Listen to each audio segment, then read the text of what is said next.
Please welcome Dennis with a strong round of applause. It's a great shirt, brother. It's a great shirt. But you should turn around. This is a really good shirt that was designed. It's our most popular. So thank you. Are these still available, Dennis? They are. We just got a new batch. So go to the swag store. Thank you for sporting. Very excited to be here. Really happy to see a conference like this taking place in my hometown, my place of birth, Portland, Oregon. And thank you for everyone. I don't know if that's worth clapping for, but yeah. Eddie's, one thing that is worth clapping for is a round of applause for Eddie and Eric and the people that put this conference together. Myself and others had thought about doing a conference several years back, and we couldn't be more happy that we didn't have to do all the work and we got all the results by having this conference be here today. I'm going to get right into my talk here, skip right into what are some of the most important things that Oregonians and the state of Oregon should know about Bitcoin and the benefits that it can offer. As a note, some of these things were taken from a presentation that I did in the U.S. Senate pretty recently.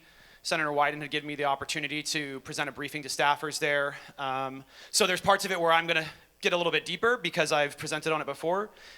But there's new parts, too, that I've never presented on.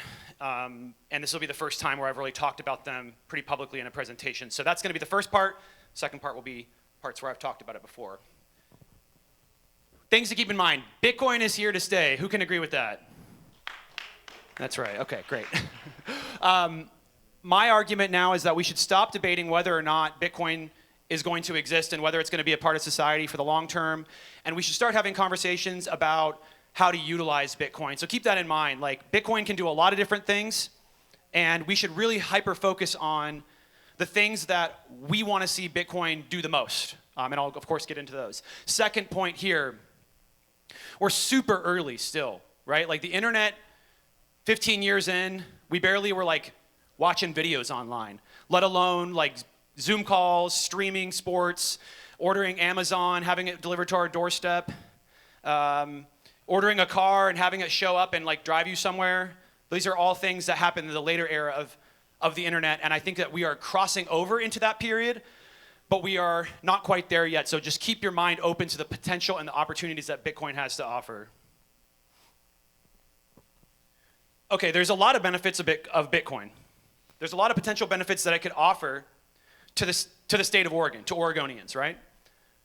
But there's really certain ones that I wanted to hyper-focus in on because I thought that they would be more pertinent and more valuable to the people of this state and really the region, right? The Pacific Northwest. A lot of common interests. Those two areas, which will be the overarching premise of this conversation, is going to be how Bitcoin is a financial tool for inclusion and empowerment for Oregonians and Oregon. And number two is going to be Bitcoin as a tool for Oregon to reach its energy and environment goals. Okay, we're going to start with this one. Bitcoin as a financial tool for inclusion and empowerment for Oregonians. There's three major sections, which I'll break down into two parts. The first one is going to be inclusive money, how Bitcoin is the most inclusive money on the planet, and also just how Bitcoin is a discriminatory-free payment system, and how those two things are combined, of course, but this is the first type of money where we've ever had a truly inclusive, permissionless money and payment system. And then the third part down here, banking the unbanked, which is really important to me, and it will be the beginning of this conversation.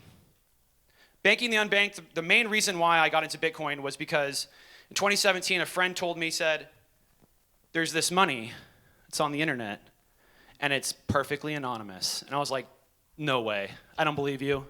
That's not possible. Everything on the internet, there's always some sort of trail, right? So I started studying Bitcoin because I was wanting to prove my friend wrong. Ultimately, I did prove him wrong. Bitcoin is not perfectly anonymous, as most of you know in this room that truly understand the technology. Of course, there are privacy enhancements, which have been discussed today, but not perfectly anonymous. Okay, but when I was in there, I was like, dang, there's some really cool stuff about this Bitcoin thing. And at the time, I was really interested in some of the messages that Bernie was talking about with regards to banking the unbanked. And so this was like this perfect time. It came into my life, and I started to really see the value of Bitcoin as a tool for financial inclusion, which was really important to me at the time, still is very important to me today. And let's talk a little bit about that. Right now, you've got, I've heard I have a laser pointer. Does it work? Oh, yes. You have 1.6 billion people across the planet who have zero access to banking. You have almost 6 million Americans who are unbanked. And you have about 80,000 Oregonians who have limited access to financial tools. And then along comes this thing called Bitcoin. And all of these people that previously were totally left out for a variety of different reasons, for the first time in their life, can now gain access to a financial tool that can help them move up the socioeconomic ladder. The way that Bitcoin does this is because it doesn't require an ID. There are no age restrictions. You don't need a physical address. I don't know how many people have ever looked into the houseless advocacy. I've done some houseless, homeless advocacy before, previously. And one of the really big problems is that when you are on the street, you don't have a physical address. You oftentimes don't have paperwork. It's probably been stolen by the time you're, any significant amount of time that you're living on the street. Your stuff regularly gets stolen. So you have no way to actually apply for a bank account. You have no way to have your bank statements sent to your physical address. And so a bank won't even let you have a bank account. You can't. They can't KYC you, and they can't have a physical address to send things to. So how does Bitcoin overcome this? It doesn't require any of these things. Anybody can gain access. It is truly permissionless. The impact of that is homelessness, houselessness, is a major improvement for them. I don't think it'll solve the problem entirely. I'm not here to say that Bitcoin is going to eliminate people being unbanked. It just provides a definite solution for many of the people today who are unbanked. Also, the people at the bottom of the socioeconomic ladder now can gain access to a financial tool, not only here in Oregon, but across the planet. Think about the 80,000 Oregonians, or the 1.6 billion people globally, who don't have a way to transact. They don't have a way to save. In parts of Africa, they're saving it. If you want to build a house, you save in bricks. You don't save in the money. Why? Because if you save in the money, it's going to get debased to a point where you won't actually be able to afford to buy a house one day. Or let's say you somehow come across a semi-stable currency in parts of the world where that may occur. If you put it in the bank account, there's a very high chance that your bank account could be pillaged. It's a very, very big problem. It's a problem it's not something that Bitcoiners have discovered. These are problems that are pervasive and are all over the planet. And even organizations like IMF and WEF, like they even agree that these are big problems. So it's people all across the spectrum that 100% agree that this is a major problem. And now, for the first time ever, anybody with access to the internet can have a bank account in their pocket. They can have a checking account. They can have a savings account. They can probably even access stable coins if they need to, if they need something a little bit more stable for their groceries. Like, this is world-changing technology. And think about those 1.6 billion people, those 80,000 Oregonians. One of those could be the next Einstein. They could be the next great inventor. But we're missing out on the potential, the human potential of each and every one of those people, simply for the fact that they can't save enough money to buy their first textbook. They can't save enough money to be able to afford to go to school. They can barely pay for groceries. So this is world-changing stuff, and it can have a major impact, not only here in Oregon, but across the globe. Number 2, I drink a lot of water, by the way, when I talk.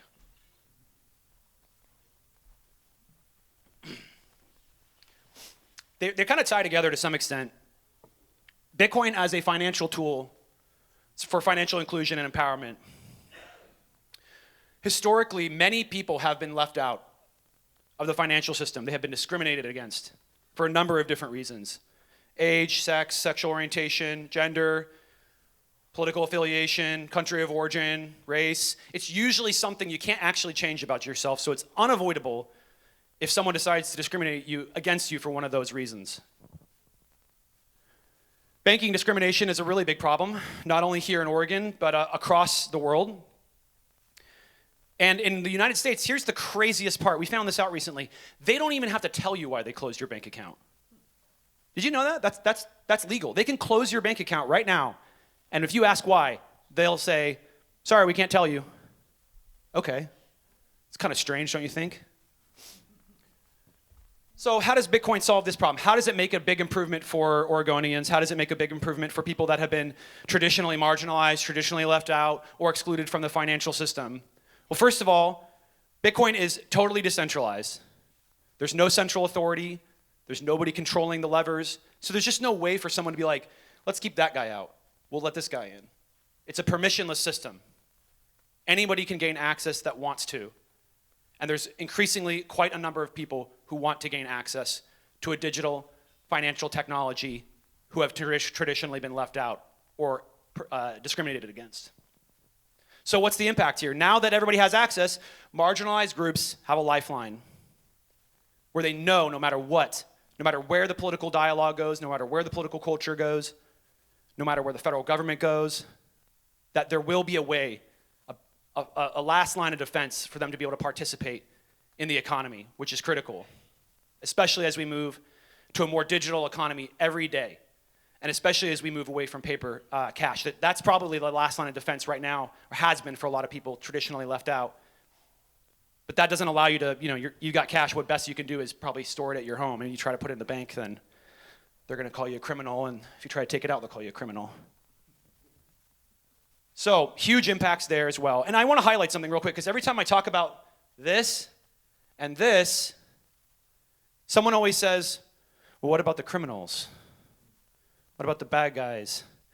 In a really counterintuitive sort of way, Bitcoin is very good at empowering the individual and very, very also good at helping law enforcement track down people who are participating in nefarious activity. I don't want to make that too much of this conversation, but it's important to bring up, especially for those that are new in this room and they're like, well, that sounds great, but it also sounds like there might be a double-edged sword here.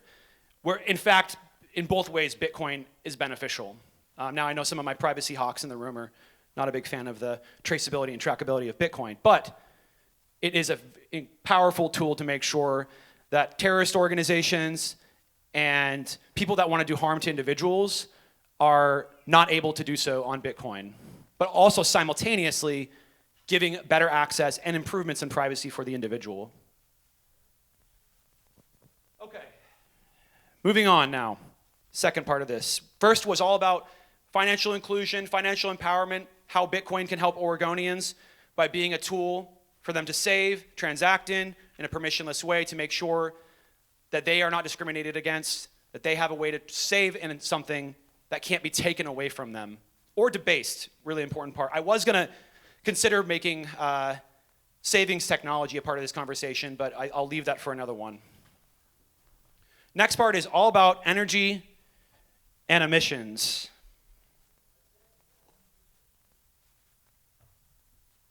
There are three key ways where Bitcoin mining as a technology can help Oregon meet its energy goals and meet its emissions targets.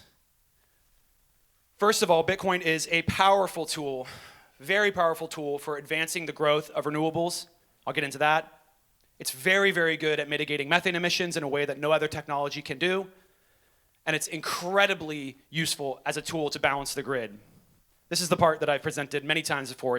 It's the impetus for why Satoshi Action launched. There was a lot of areas we could cover, and we found that Bitcoin mining was the one where it was the most, how do you say it? Like, it was swept aside because people would just look at the energy consumption. I mean, you heard Troy and Margot speak earlier, like how many groups are just like, oh, it's bad. One debunked paper, and they're all jumping in saying it's bad. So we felt that it was pivotal that in order for America to benefit and for Oregon to benefit from this technology, that we got out there and we started educating lawmakers and regulators on the benefits of Bitcoin mining, everything from these to rural jobs and local investment. Because these are very, very useful things that Bitcoin can do, and nobody is talking about them except for Bitcoiners, unfortunately. I think that's about to change, though. First one here. They kind of correlate, or they're related, I should say, renewable energy and balancing the grid. So they're kind of comboed into the same one here. Right now, Oregon is on a path because of a piece of legislation that was passed through the Oregon legislature. It was similar legislation that's passed in other parts of the country as well. And that mandates that the Oregon grid and its energy system be 50% renewable by the year 2040. It's a very aggressive target, And it's one that I think that Bitcoin mining will help us to be able to achieve and do so in a way that actually holds up reliability and makes sure that the grid is in synchronous. Because if supply and demand on the grid goes out of whack, you run into major serious problems. And that's why I also kind of included grid balancing in here, because these very much tie together. So one thing to keep in mind, really important fact, not something that I came up with, something that is supported by some of the largest energy, 3-letter agencies, 4-letter agencies in this country and across the world, and that is that renewables, although clean energy, not using any fossil fuels, not producing any emissions, they have one major problem, and that is they are an intermittent energy asset or resource. They cannot produce power on demand. They only produce power when the wind is blowing and the sun is shining. But the wind is not always blowing and the sun is not always shining. So how do you compensate for that? Well, a lot of the smartest minds in this country and across the world came up with this idea called demand-side management. You also hear the word demand response, ancillary services. These are all programs that help the grid stay in synchronous, help it stay balanced. FERC, DOE, OSTP, EPA, all of these groups are trying to promote this program because they know that it's pivotal to have this demand-side management when you're going to try to move to renewables. Because you have this intermittency, you have this volatility in energy generation, and the best way to compensate for that is to do it on the demand side. Because if you do it on the supply side, you're going to build a bunch of peaker plants, which are the most fossil fuel, emissions-heavy, costly form of energy that you can possibly build. And it's sort of counterintuitive. Like it's counter to the narrative, or it's counter to the story that you're trying to move forward with. If you're wanting to decarbonize the grid, but every time you build a giant wind farm or solar farm, you're building a bunch of peaker plants, it doesn't make any sense. So how do you fix this problem? They came up with demand-side management. Instead of turning on more power from these peaker plants or from other fossil fuel generators, or by importing power from another grid, and who knows what the mix is over there, also very expensive if you do that. They said, okay, well, let's just ask the users of power, hey, right now, while we're running out a little bit of wind power, we're running out a little bit of solar power, there's the winds weren't as predicted, or there's a hot day and people need more power than we expected. Well, would you be able to shut down just for like a few hours? And the miners are more than willing to do that, because oftentimes these programs create incentives which enhance or encourage good behavior, enhance or encourage Bitcoin miners and any other large load that wants to participate. It's not just for Bitcoin mining. It encourages them to do that. So down at the bottom, some basics really quick just to keep in mind, because it is a little technical. Demand-side management, demand response, these programs, think about it this way. It's turning off when there's peak demand, when there's an excess, it's a hot day, maybe a power plant tripped offline. And it's also, in some ways, turning on when there is a lack of demand to absorb that excess energy that is created. And there is a lot of excess energy that is created by wind and solar, which is another really big problem for this type of energy asset. Because if you want to have a successful generator of energy, you want as much of the power to be bought as possible. You want to get good ROI. But oftentimes, there's too much, there's excess. And just to put it into context, this is not from Oregon, but it's just, there's a good state, I should say good state. There's a state that does a lot of renewables, and they track all the curtailment. That state is California, and their regional grid called CAISO. This is the number that I've been tracking for the last 2 years. On the left here is when I introduced this presentation to staffers in Washington, D.C. about 2 years ago, roughly. And on the right is today. And as you can see, the number just keeps getting worse and worse. It's just exponential. What this chart shows is the amount of energy that is being curtailed in California every single year. And if you add this up and you project it out to 2030, and it's clear it's getting worse, or at bare minimum maintaining its pace, right? If you project it out to 2030, the state of California alone will curtail more energy than the bottom 36 nations combined. It's an incredible amount of power that's being curtailed from wind and solar, and this is just one state. And they're not even the number one producer of renewable energy in the future. Like, that's going to be Texas by a long shot. So it's a huge problem. And it's a problem, again, that I'm not identifying. This is a problem that's backed up by research. It's backed up by the experts of the fields. We have, you can't see it here, but it's not showing the video. Former New York ISO and ERCOT CEO, which are two other statewide regional grids in Texas and in New York.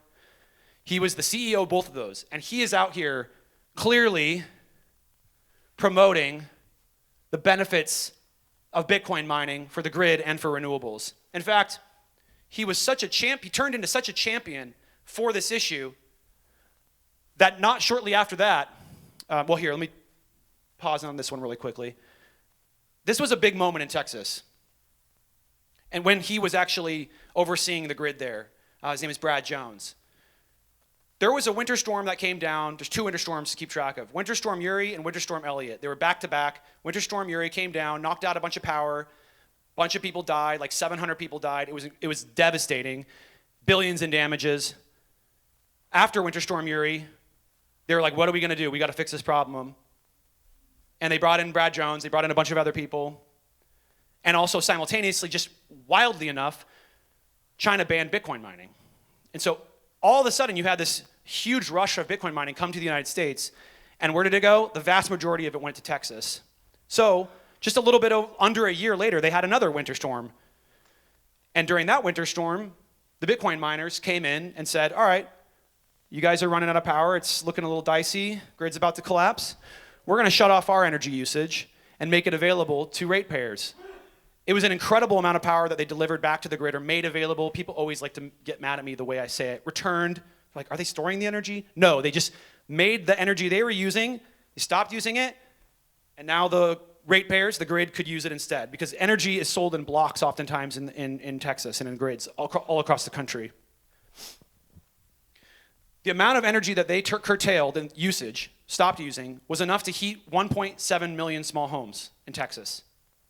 All of a sudden, just magic, basically. It's enough energy to energize over 300 large hospitals. It's a huge amount of power that they were using when no one needed it, and the moment someone needed it, they're shutting off. Powerful technology, not something anybody else can do. Amazon and Google can't do that. This is a chart right here showing how much energy, how much hash rate, which is the computation of Bitcoin mining, came offline during those events. It was roughly 30% of the entire network's computation. Imagine if Amazon or Google shut off 30% of their data centers. I mean, we would all be like, man, I can't watch my cat videos now. Devastating. No, but it really would be bad. I mean, there's a lot of things. Our entire world is dependent on the internet these days.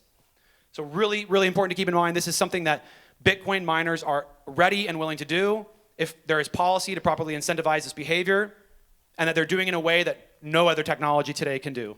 Not even the new AI data centers. This is the part I was going to get to with regards to Brad Jones.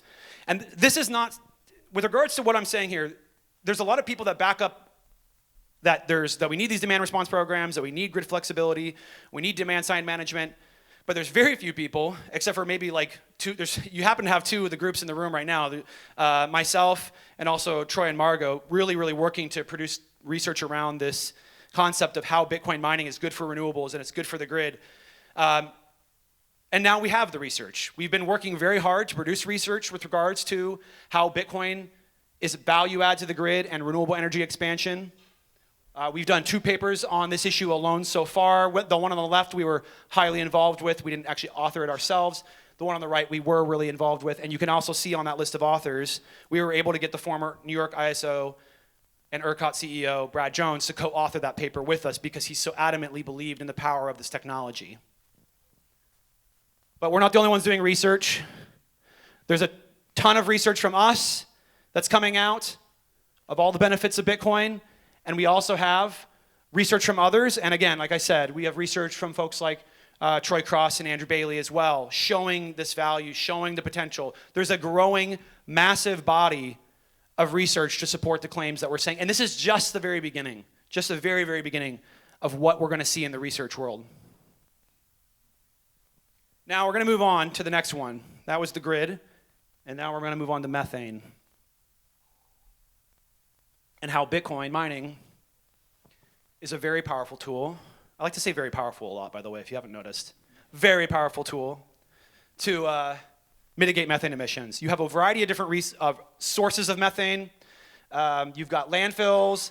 You've got the oil and gas system, like flaring it off when they're trying to process oil and gas. You have it in livestock right here, and a few others as well. The growth of methane is a serious problem nationally and globally, primarily for the reason that methane is 2,500% worse than CO2 for warming. So we always hear about CO2, oh, CO2's this big bad guy. Methane is 2,500% or 25 times worse than CO2 for contributing to warming. It's not a problem that I've identified. It is a problem that many of the world's largest energy and emissions organizations, environmental organizations have identified that we need to start tackling. 150 nations, I think it's more now, have pledged to reduce their methane emissions. But even if you, I always have to say this because Bitcoin's a very politically diverse, idea-diverse group. It attracts people from all different parts of the spectrum. I tend to be more on the we should reduce emissions. Some people are like, no, it doesn't matter, it's all bogus. But even if you don't care about the actual amount of greenhouse gases that we're producing, you should very much care about the health impacts that methane produces. Low-level ozone is a killer, especially in children, and it's generated when you get methane oxidized into the atmosphere, and it creates ground-level ozone. Very, very bad for human health, and it can get into the water too. Methane can leak into the water sources. It's a huge problem in Texas that no one has. I mean, when we started researching this stuff, we found lawyers that were like, it's going to pop off, the amount of methane contamination that's occurring, groundwater contamination that's occurring in Texas.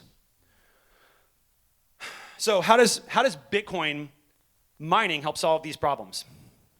How does it help reduce methane in the atmosphere?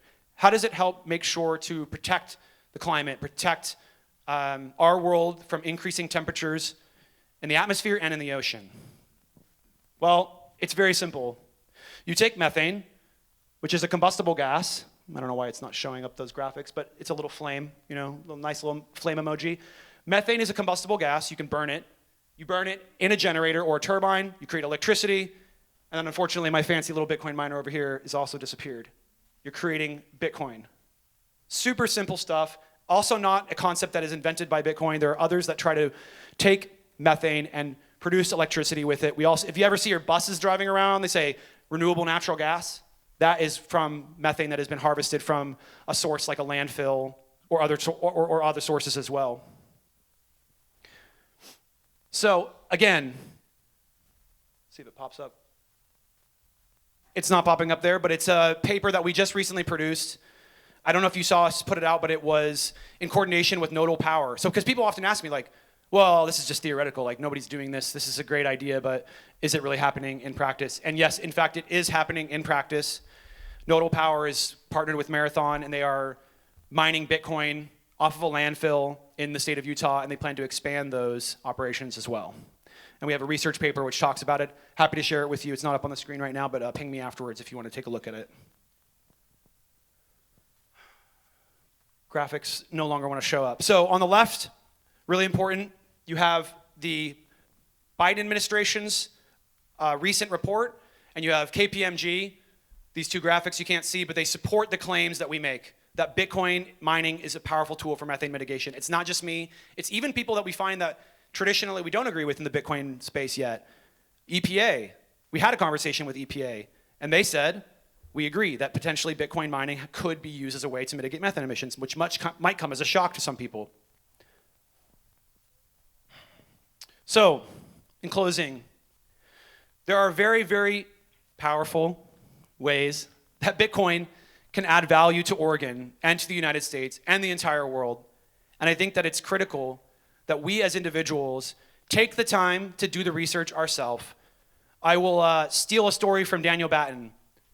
Daniel Batten was a former Greenpeace activist, and when Greenpeace started to go after Bitcoin and Bitcoin mining to say that it was bad, he decided instead of trusting this authority that was an authority for pretty much his whole life, he decided that he was going to do the research himself and quickly found out that he could not more possibly disagree with Greenpeace on this issue. We should say Greenpeace USA, right?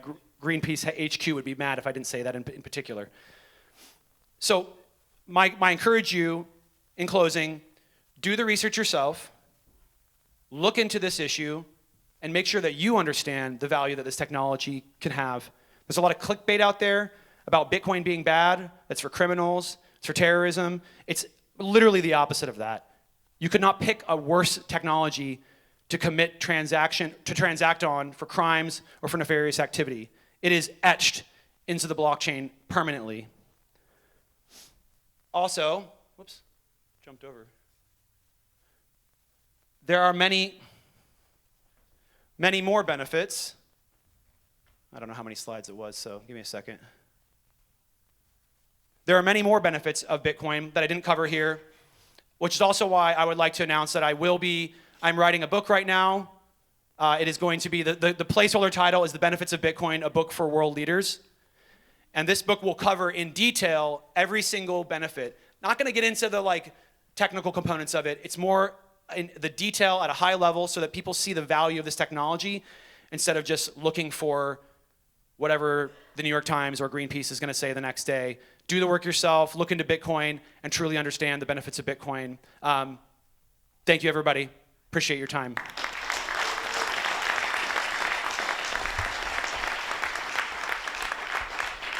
Hey, Dennis, good to see you. What's up? Kick-ass presentation, thank you. Two quick questions. One, what are the chances that we'll be able to pass a right to self-custody mining and protection bill in the state of Oregon? And two, what can people in this room do to help? It's a great question. I have been working for a long time to make sure that the policy that we promote, for those of you that don't know, at Satoshi Action, we not only educate lawmakers and regulators on the benefits of this technology, but we also look for ways to pass policy that is enabling the technology, protecting the technology. We've had our legislation introduced in over 20 states, and we've passed it into law in Arkansas, Montana, and Oklahoma. And then now our current legislation, our core piece of model policy, is on it will be sent to the desk of the governor in Louisiana here shortly. So that'll be the fourth state, God willing, that we are able to pass our policy into law. That policy protects the right to self-custody, protects the right to run a node, does a number of other things. Really early on in what we were trying to accomplish, we realized that there would be a little bit more openness and opportunity to go to some of these more right-leaning states and pass this legislation. That's just the political dynamic of where we are. I always like to relate it back to the cannabis issue. It's like, cannabis is not a right or left issue, but definitely blue states were more open to cannabis legalization early on. But now we see roughly 75%, maybe more, of the country has pro-cannabis legislation passed. And we do see, partly because of that activity, now we see federal action taking place where they're gonna move cannabis down the schedule at the federal level. We see ourselves as the same, except for on the inverse. We started in some of these red states, but we are now moving and migrating to purple states. And it's our goal in 2025 to get our legislation introduced officially in a majority Democrat-held state. We have had Democrats introduce our policy. We're very adamant about being nonpartisan and trying to work with both sides of the aisle as much as humanly possible. And in fact, I've made it a personal mission of mine to work with progressives and Democrats, particularly because I have saw that there is a shortfall there with support. But now we're starting to see that tide shift. We're starting to see, not only at the state level, but at the federal level. When SAB 121 was going through its repeal process, we saw a whole host of Democrats, including Senator Wyden from state of Oregon, support that repeal. And that was the first crypto policy effort that was able to move in Congress. And now we see Fit 21 moving, which might run into some problems. But needless to say, to answer your question, I can't pinpoint when it will happen, but it is a big mission of mine. And I do believe that it is very much possible to pass those types of guidelines and protections for Bitcoin here in Oregon and all across the country. And the ways that you can help is if you go to our website, satoshiaction.io, you can sign up to volunteer whenever we need to do rallies, whenever we need to go talk to lawmakers, which we do regularly, or testify in committee, which we also do whenever our legislation comes up. We love to look through our volunteers and see who can help us. We've got about, I think, 3,000 or 4,000 signed up right now, volunteers. So yeah, I would love anybody that wants to go sign up. Would definitely need your help here in the state of Oregon. We are lacking in our Oregon representation for the volunteer list. So if you're here, or even if you're in Washington and you care about the region, please go sign up. We would love to have you help us. Sorry, that's a long answer, but you nailed on something that's really important to me. I'm just curious if the Satoshi Action Fund has approached like public utility districts, PUDs, and directly to the energy distributors or providers. We have more so engaged with utilities than the districts. PUDs is more of like in Washington, they have public utility districts. That's not common throughout the country. Most utility regulation is done through the Public Utility Commission or the Public Service Commission. Sometimes they have different names, but they're an overarching body, regulatory body that sits at the state level. Very important regulatory body. I have over and over and over again told Bitcoin miners that if you want to really unlock this technology, you want to see Bitcoin mining be able to balance the grid, mitigate methane emission, well, not methane because that's off grid. If you want to see it balance the grid and enhance renewables, you need to really be having these conversations with these public utility commissioners and public utility districts in Washington so that they can see the value. Because right now they're just hearing bad stories from the one or two bad people in the state that like turned everyone sour against the technology. That's really common in New York and Washington in particular because those states have abundant hydro, and this is a new industry, and a lot of people went in Wild West and didn't do a good job participating and being good neighbors and good corporate partners and making sure that they're not hurting people in the long run. And when I say hurting people, I mean like adding costs to the grid operators and potentially raising costs for ratepayers. That was like the early Wild West days, and a lot of it happened in New York and Washington in the U.S., which is unfortunate. But that's a very small niche part of the market, and the market for Bitcoin mining is maturing and growing, and a lot of that has been diminished. A lot of those people that were not good actors have been eliminated or gone out of business, which is really healthy and good for, I think, Bitcoin and the US. But I think that, yes, we need to get in front of them as much as possible. We have approached not necessarily the public utility districts in Washington, but definitely others across the country, and we want to do more of that. We're really hoping that Bitcoin miners will see the value in that type of work. Be curious to hear your thoughts about David Bailey with Bitcoin Magazine and his recent partnership with Trump and helping form his like crypto policy.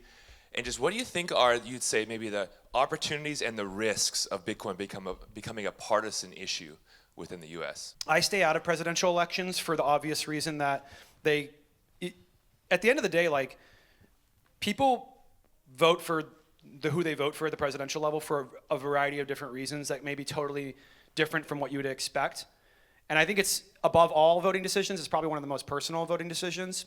And I also just am not a big fan personally of like trying to lean in. Now I might share, the fact that the Trump campaign is accepting crypto and Bitcoin, but I'm not saying like send this guy all your money, right? I've actually tried to stay out of that for the most part. Try to stay out of telling people where to send money to support people. I'll announce things, like for instance, when RFK and Vivek accepted Lightning donations, both the first presidential campaign to ever accept it was RFK, and then Vivek was the first Republican presidential candidate to ever accept Lightning donations. Of course, I'm going to announce that, but I'm not saying send this guy your money. I think that I would stay away from that. I don't judge people that do it.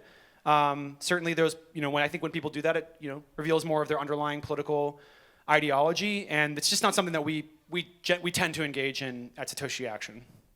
So I don't judge people for doing it, and I can see why they would want to. I mean, the Biden administration has really put itself in a tough bind, I think, on this issue. There's a lot of different opinions on, is it really Biden or is it Warren? Is it the bankers? Like, who's controlling this anti-crypto narrative? Liz Warren certainly is championing that she's anti-crypto, which is unfortunate. I've had several people walk up to me in this room and say, I love Elizabeth Warren. She is such a champion for the individual when it comes to finance, and was hugely involved in 2008, 2009, fighting to protect consumers, and they don't understand why she's hostile to this technology. And that for the first time ever in their life that they're like agreeing with Ted Cruz and disagreeing with Elizabeth Warren. So I think it's an interesting time politically. There's going to be a lot of flipping and flopping on this issue. We've already seen a lot of folks are changing their tune at the federal level, and I think we're going to see more of that. Eventually, as I said, we're in a lagging period where I think that Republicans, just due to political dynamics, due to being the party out of power, due to being a little bit more bottom-up in the more recent past, a little more fractured, people can kind of have their own opinions and fight.